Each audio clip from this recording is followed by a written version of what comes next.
Hey guys.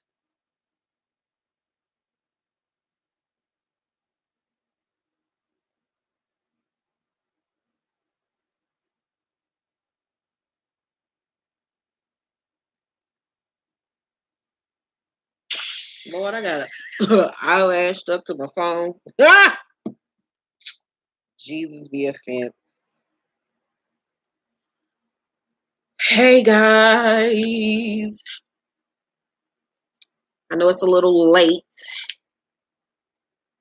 but I just did back-to-back notes. I just watched Love and Hip Hop and T.I. and Tiny back-to-back and took all my notes. I'm gonna just regular record um Love and Hip Hop, but I had to do a live stream. I might do a live stream for both of them tonight on T.I. and Tiny. Oh God, that show makes my ass hurt.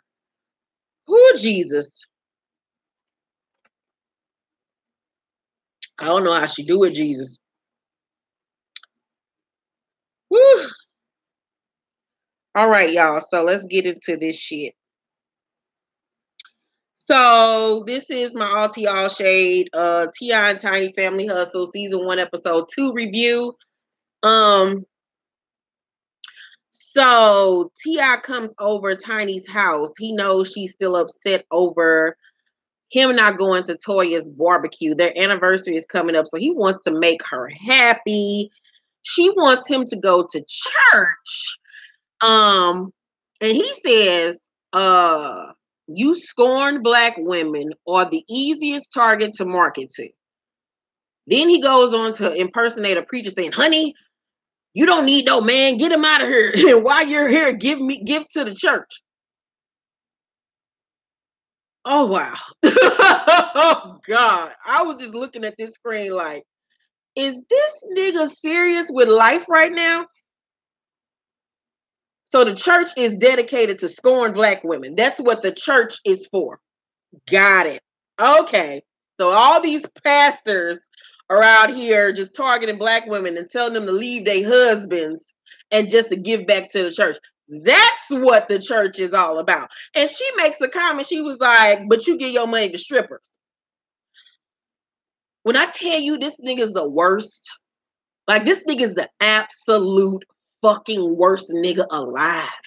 Like, oh my God, like he is such a fucking idiot. That's why I can't take shit this nigga say seriously when he gets on the fucking internet and want to spew all this Black Lives Matter, this, and that. I'm like, nigga, in order for you to be a good black man, you can't even fucking love your wife the way she deserves to be fucking loved, but you want to sit up here and tell other black men how to behave when you one of the worst niggas ever out here in life.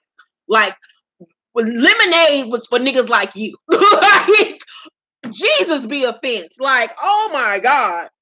So then he says religion is out here to control the sheep or some shit that he says. And he says she tries to argue back with him, but you know, Tiny doesn't have the word capacity to argue back with him and to articulate herself. She's one of them women you can tell like the thought is there, but it don't come through her mouth.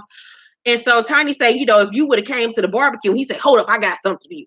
Then he go outside, he go to the car, and once again, what this nigga got? Some gifts. This nigga went to Fendi and copped a few things or whatever, as once again, as a way, I guess, of mending fences or making things better. Once again, he thinks that buying her shit is the way to make everything better. And her ignorant ass response is the way and the reason why he feels that way. As soon as he bring in them little ragged ass Fendi bags, oh, thank you. I'm like, and you wonder why he's still the same nigga after 18 years of being together. Because you don't demand no more of this motherfucker. You let him do whatever the fuck he want to do, talk to you any kind of fucking way, fuck mad bitches, throw it in your face, make you look retarded in front of the whole fucking world. And as soon as he buy you something, it's thank you. You're part of the problem, ma'am. You're a problem. You are part of the fucking problem. And until you get you together, bitch, and to start demanding more for yourself, this nigga gonna continue to be the same trifling ass nigga he been.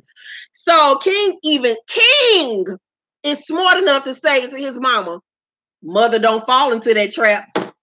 Your little baby smart enough to tell you, bitch, this is a whole trap. Like, what the fuck? Oh my God. So then, Tiny simple as hell when it comes to Tip. She enables him. She has allowed him to treat a girl. Whew. He said that he already bought the gifts and waited till the right time to give it to her. So what this nigga does, he just goes out to the store and buys her gifts and just have them sitting up ready as apology gifts. That's all that means. I got apology gifts on deck for when I fuck up. So when I'm, ready to act like I got maybe a taste of sense, I just give her the shit to shut her the fuck up. God damn. Monica meets with LaToya from Destiny's Child. Monica says as they talk about the industry and how they've been in the industry since they was 14 years old, and how they've been knowing each other since they was young girls. And she says, starting as far back as we did, the first thing people want to call you is a has-been, but your mama's still at my show. That means you have been blessed. And I was like, you better come on, turquoise wig, and speak a goddamn message. Like, Monica is so fucking wise, and she's just wonderful. Like, I just love her. I think she brings that balance to the show that it needs. She's like the voice of reason for this show. LaToya talks about her stepdaughter Madison, who she adores. That little girl is just so fucking cute. She's just the cutest little thing ever. She says that her and her new husband Tommy are trying to find balance as a family. She says that he travels back and forth to see his daughter who lives in Texas, but she doesn't want to be alone, and she finds herself a lot of the times being alone as he travels back and forth. And she says, to Monica, I've been alone for 37 years now. I thought that was the whole point of a husband. He was supposed to hold your hand. And Monica says, well, you don't want no husband that all he can do is hold your hand. And I wanted to high-five that bitch through the goddamn television. Like, because there's a lot of niggas that the only thing that nigga is going to be able to do is hold your hand and watch you cry, and they're going to be able to do shit about it. But the one thing that I felt like, though, towards Toya is, this is, I think her and her nigga only been together for maybe like a year, maybe a year and a half. Now y'all pregnant with a baby. These are the things that you should have took into consideration before you fucking married this man. That's why you just can't rush and marry somebody after only 5 minutes of knowing him. The first year of your relationship with somebody, motherfuckers still putting on airs and trying to be and pretend to be who the fuck they really aren't to get to make you like them or to make you love them. I'm not in that place no more, because if you don't accept me for who I am at the gate, then I don't know what to tell you, nigga. But most times you're dating that person's representative. You don't even start to see who the real nigga is after until like maybe 6, 7, 8 months into this motherfucker. So this is what she should have been thinking about, like the fact that this nigga is gonna have to go back and forth, back and forth, back and forth between me and his daughter, because his daughter lives out of state. That is a lot. That's a lot to deal with, especially considering the fact that now they're going to have a child with each other. So every 2 weeks, you're going to be flying to go see your daughter. And then if you're an insecure woman, or if you feeling some type of way, thoughts might be in her head of, shit, every time he go visit his daughter, is he visiting the mama too? I mean, let's just keep it a buck. These are things that you have to think about. Fertile girl scares me. They don't have the fear of having a baby but not being prepared. People don't think they just hop into shit. You don't really even know a person's after a couple of years. For real. Shit, get real year 2. Girl, yeah. So Messiah, T.I.'s son, who is so handsome, by the way, is on the way to college. He's struggling between going to a HBCU or a predominantly white school. Tip wants him to go to Morehouse, I guess, to further his Black Power agenda. Bye, nigga. And Messiah even says that he like struggles going against his father. You can tell even on the other reality show that they had, the regular T.I. and Tiny.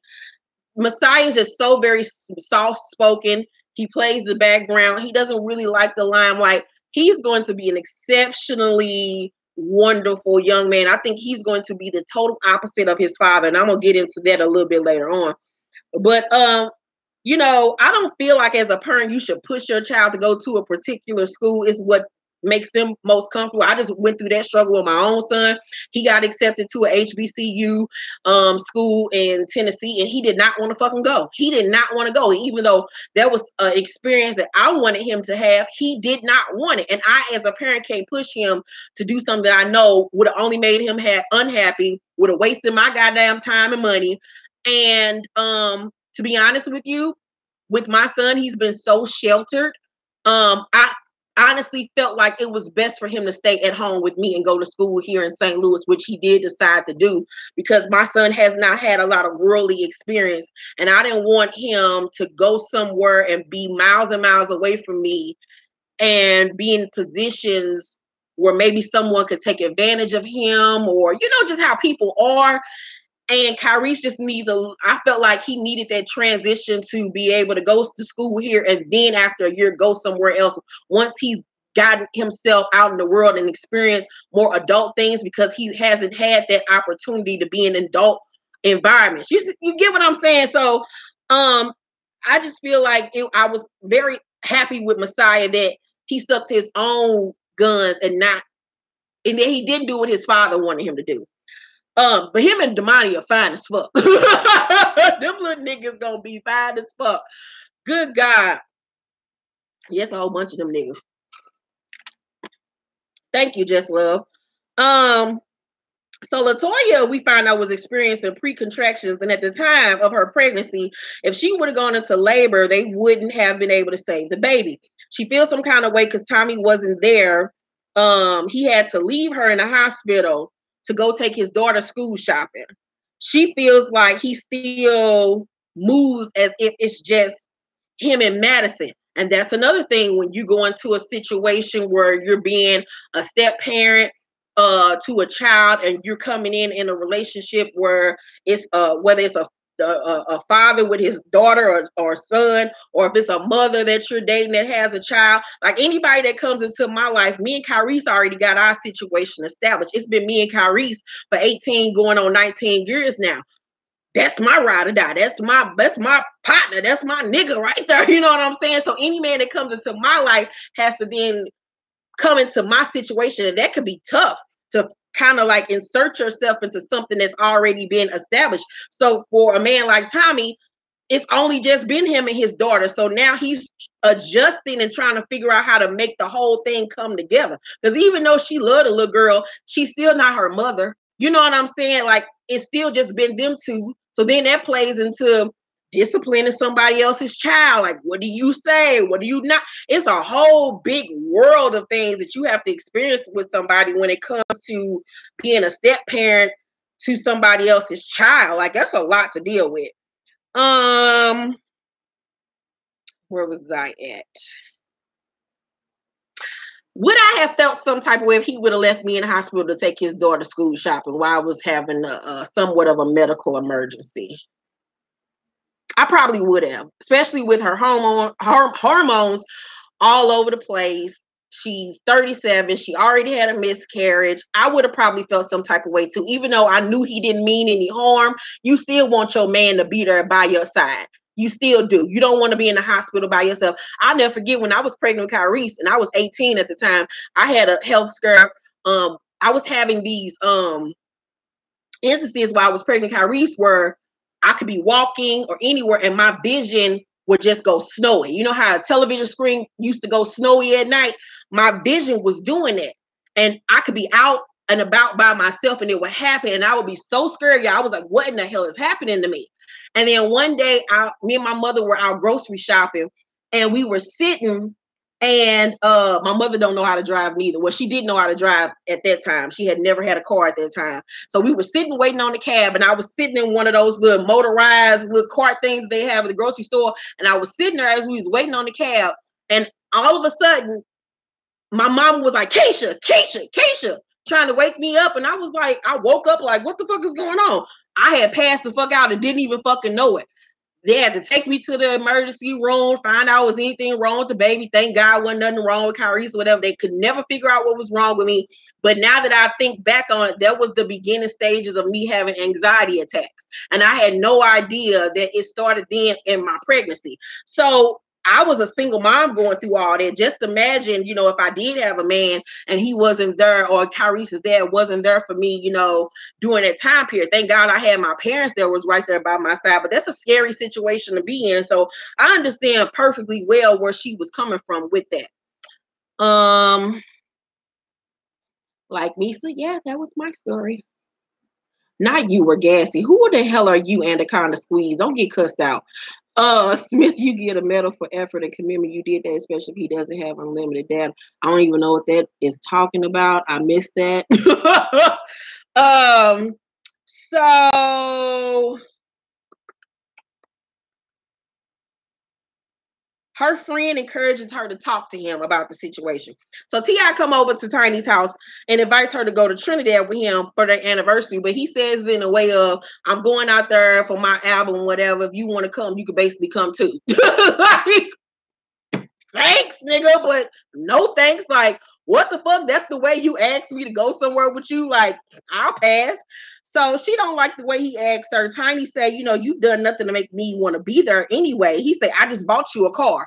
Once again, everything goes back to fucking materialistic ass shit this nigga feels like makes everything better. But once again, it's her fucking fault because she lets him do the shit and makes him believe that him buying her shit is the way to her fucking heart and the way to her damn forgiveness. So T.I. says, if you decide not to go, you can't say you can't believe you left me alone on this day. And Tiny said, you know, I've celebrated alone before. And I was like, why are you still with this man? What is it about him that you are holding on to? I don't give a damn about how many years y'all been together, how many goddamn kids y'all got between y'all, how much love and friendship y'all got. It ain't serving you no purpose in your life at this point to be with him, and vice versa. Obviously, it's something about you two niggas that the other one don't like no more. And it's just like they are being in a relationship and it's outside of the expiration date of their relationship. Like they keep on trying to make this spoiled ass relationship be motherfucking healthy again. And it's so obvious that it does not need to be together. Don't want to see nobody else with them. Shit, they gonna go through the same shit she going through. He was just pulling some crap when he was in jail on Tiny and T.I. Gosh, this is just sad. I mean, it's just like if she complain. In his confessional, he said, you know, I don't understand why everything has to be a problem with Tamika. I'm gonna be turned regardless in Trinidad. And that's the goddamn problem, because your ass always want to be turned and you damn near 40, nigga. It's somewhere and sit the fuck down. Because one day you're gonna be old and you're gonna be looking up and these hoes ain't gonna want your ass no more. Monica in the studio with her cousin Polo the Don. She wants to go more sexy on her next project. He don't think that's her lane. And I was like, why don't you think Monica being sexy is her lane? Just because hoes ain't out here showing their body on the gram and like that don't mean she can't be sexy. Shit, Monica sexy as a motherfucker. Like I aspire to be or more like her or will relate to more like her. A woman like her than some of these other bitches out here. Niggas is so stupid.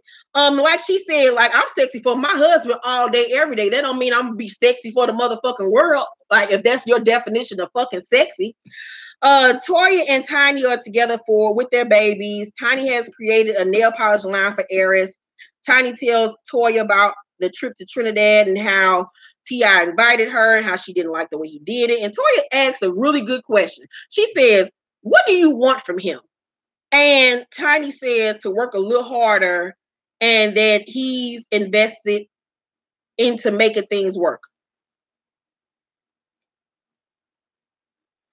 Well, let me just say this. You can want, wish, and pray all you want. But when a motherfucker shows you who they are, believe that shit. Nothing about T.I. is going to change. You've already set the standard for your relationship. He takes you as a fucking joke now.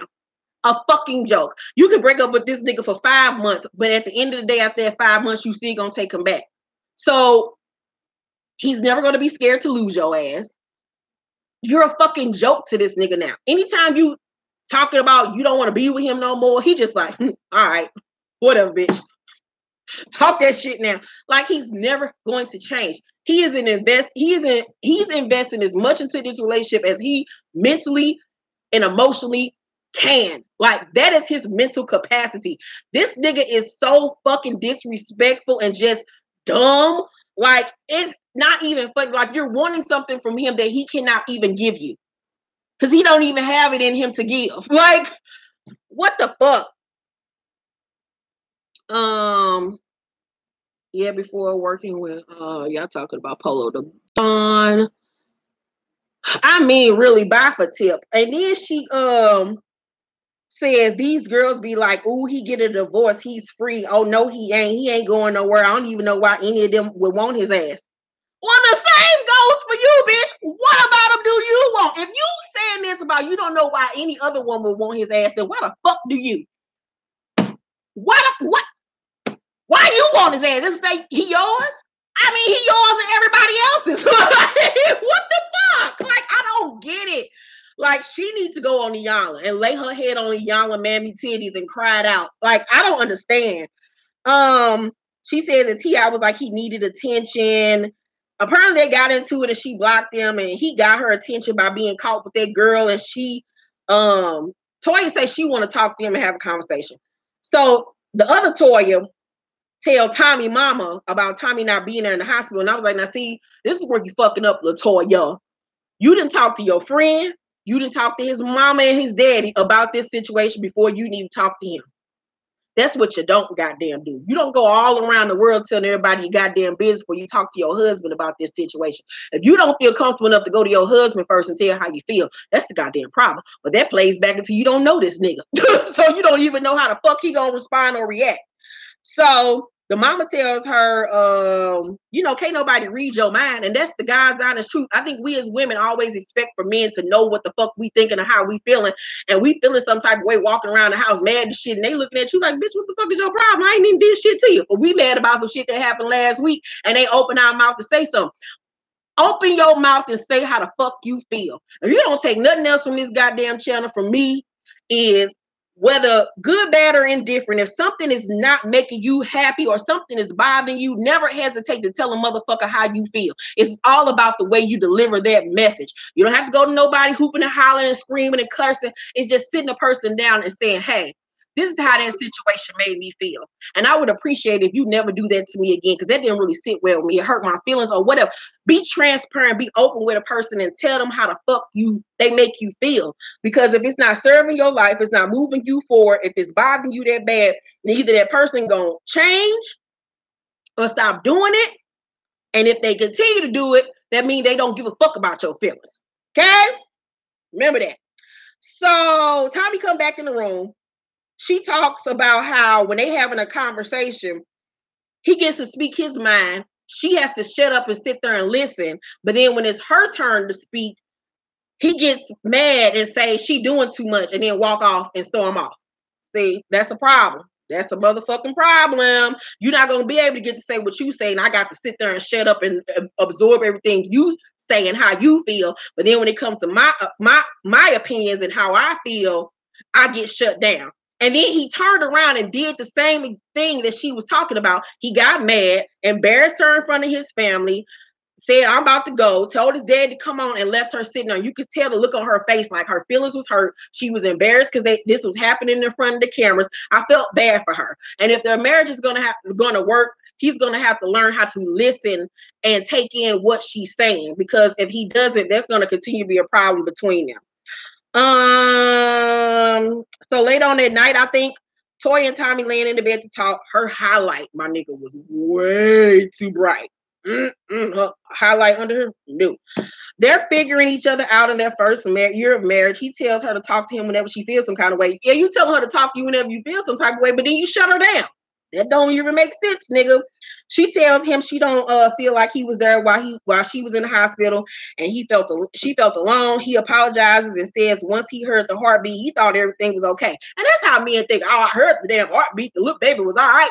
Shit, it's time for us to go get these school uniforms. Like, that's just how niggas are. They really don't be meaning no harm. But the saying women are from Mars and niggas are from Venus or whatever the fuck that shit is, that shit is the God's honest truth. Men and women think so fucking differently. And once you understand that, life will be a lot easier for you. And he was saying how he hadn't seen his daughter in 2 weeks. So the man is juggling a lot. He's trying to figure out his way, but they're gonna have to try to figure it out together in a relationship.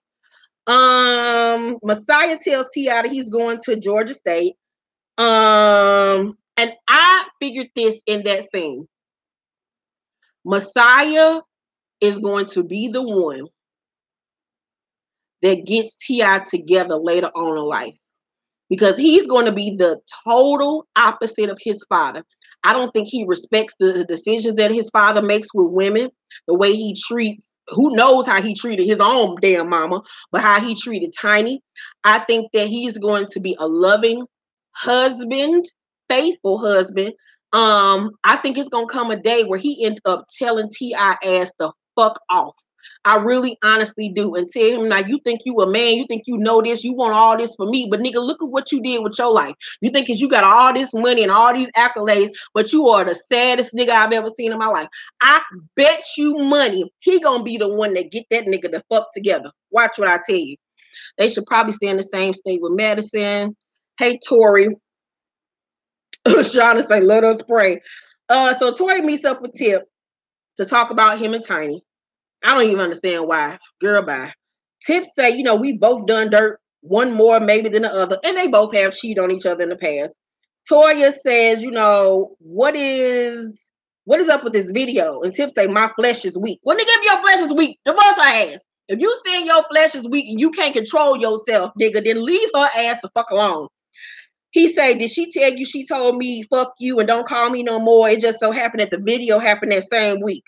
She tells him how he should have asked Tiny to go to Trinidad with him. And Toya said, I just want y'all to get back on track. And he said, I bought her a car. That wasn't Olive Branch. That was me saying I invested this much in us moving along. That nigga needs to watch Red Table Talk. Because Red Table Talk was so fucking good today with Mr. Will Smith and Jada, and how we discovered Will was so fucking egotistical and everything was about him and this big ass facade that he was trying to put on to the world, and Jada didn't want none of it. All Jada wanted was fucking simplicity and this marriage and their family. She didn't give a fuck about no big ass house. She didn't give a fuck about these damn accolades and this is that. She just wanted her fucking family. Yeah, part 2 came on today and it would change your fucking life. It was so fucking good. And once again, they told you niggas they are not fucking swingers. Now can we drop that conversation? But T.I. reminds me of a worse version of Will Smith. Worse. Tip also says she's my best friend. Neither of us are going anywhere. If you like it, I love it. At Nair's nail polish party, Toya tells Tiny she talked to Tip and they're made for each other. At this point, girl, when you got friends like that, don't talk to me about that nigga. Unless that nigga then tried to kill you, I don't want to hear shit else that go on between you and that nigga. Leave me the fuck up out of it. I'm going to love you as my friend, but I don't want to hear shit else that got to do with you and that tired ass nigga. That's all up on y'all, bitch. If you want to go back and forth, you go back and forth. Let that nigga take all your good years and have you over there crying, but I ain't got nothing to do with that shit. Tip asks Tiny, what am I going to have to do to get you on this plane? He say, just say yes. And of course she says yes. And that was the end of the episode. Oh, child. I don't even know what to rate this show because it's sad. At the end of the day, this display. I like the fact that they being real now, but it's just do you even want the world to know how goddamn stupid you are? Oh, God, I'm so happy that stage of my life is over. Being the dumb girl is okay up from 18 to maybe 33. But after that, it's just sis, that's all up on you. I cannot, I will not, I don't want to have no parts of it. It's just, it takes too much out of you. It really does. I don't want to go back to them damn days for shit in my life. No way, Jose. Never. Tip is verbally and mentally abusive, and from what we've seen has manipulative ways. I don't even think that he's manipulative. I think men can only manipulate what the fuck you allow them to. He plays on the fact that she's gullible as fuck and she allows anything. I don't even think that he's fucking manipulative. He puts everything out there. He's not like a man that's trying to hide his infidelities or the shit that he does. He outright said that Only reason why she got mad is because we, the public, found out. If we hadn't found out, it wouldn't have been no fucking conversation. And I 100% believe that shit. That nigga probably got caught cheating so many goddamn times, she can't even keep count about that shit. But that nigga's far from manipulative. He just got a weak-minded ass bitch that will put up with anything. Like a bitch like me, he couldn't even have a conversation with me because I'd have been and told that nigga who he was in 5 minutes and summed him up so fast, he wouldn't want to have shit else to say to me. Like a nigga like him couldn't even breathe the same air that I fucking breathe. I'd have been and read him for filth in such a classy way. He wouldn't know what to do with himself because I see right through that bullshit. All them big ass words and shit that he say to make himself feel better on the inside, when really on the inside he feel like shit and he know he ain't shit. That nigga's soul on the inside is rotten and just rotten. He is a pathetic excuse of a man who is sad and pathetic, and he knows that he's sad and pathetic. All that shit that he does is to boost his ego and to make him feel better.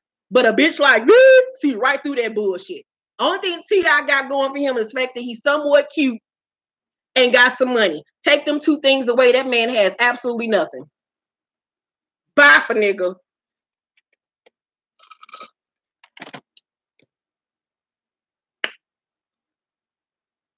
Yes, all them lengthy ass words for no damn reason.